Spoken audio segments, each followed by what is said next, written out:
pupunta na rin. Baka busy eh. Kaya hindi Eto tayo. Good morning. Hello everyone.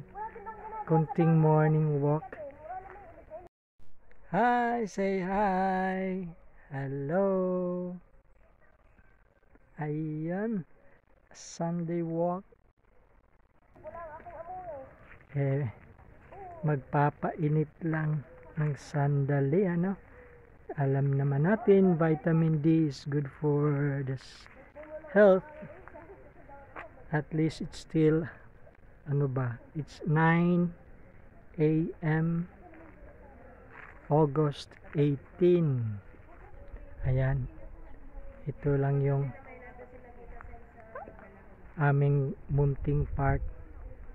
Kaya, nandito din yung ating ilang mga kakilala. So,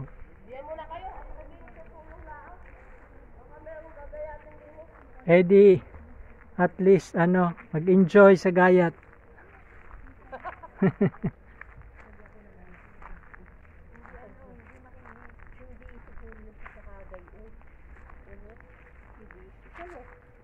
Ayan, ito si aming Rookie. Oh, hello Rookie. Hi Rookie. Ayan. Maano to eh. Oo, hindi naman yan. Pag may ibang aso lang Oo, ako takot magdala. Ako yung may phobia na rin kay Rookie. Bakit? Dahil pagka naririyan yung malaking aso. Oo, si anak. At saka yung malaki doon. Yung Minsan si... si Rookie, tinawagan kaya ako ng malaking lalaki doon, yung may alaga. Dahil ako susunggab yan, kaya ako nagagalit.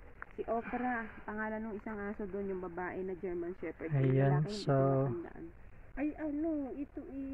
yung nada. tomorrow naman is magpunta tayo ng hospital for the third visit, part of the screening.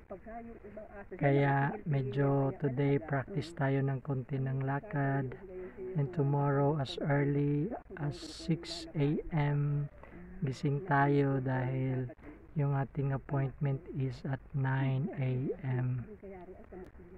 daw whole body tuck. So hoping for the best and have a blessed Sunday everyone.